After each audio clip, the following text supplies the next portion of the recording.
আমি তার সাথে কথা না বলে থাকতে পারি না। আমি স্কুলে না গিয়ে পারি না। আমি সকালে ব্রেকফাস্ট না করে পারি না।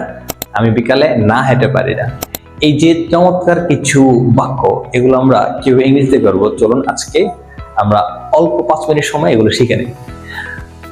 আমরা কোনো কিছু না করে পারি না, কোনো কিছু না করে পারি না অর্থে আমরা ক্যান নট বাট ব্যবহার করব। কোনো কিছু না করে পারি না অর্থে ক্যান নট বাট ব্যবহৃত হয়।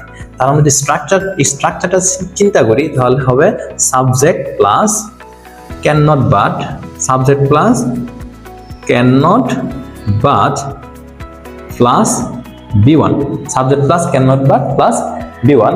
তাহলে এই সেন্টেন্সে যদি আমরা ইংরেজি করি যে আমি স্কুলে না গিয়ে পারি না, তাহলে এটা হবে আই ক্যান নট বাট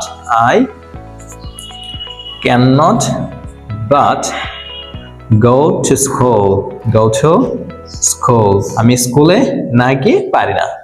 আমি তার সাথে কথা না বলে থাকতে পারি না।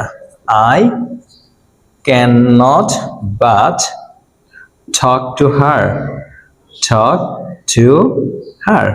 যদিও আমাদের কথা ছাড়া থাকা উচিত, যে আমি তার সাথে কথা না বলে থাকতে পারি না। আমি সকালে ব্রেকফাস্ট না করে থাকতে পারি না।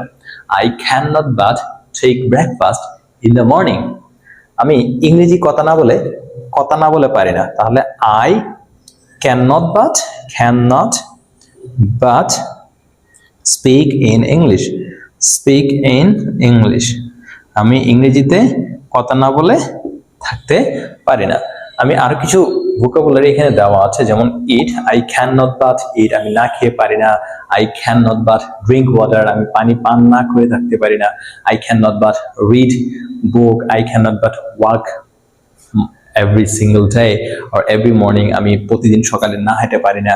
I cannot but write story, আমি গল্প না লিখে পারি না।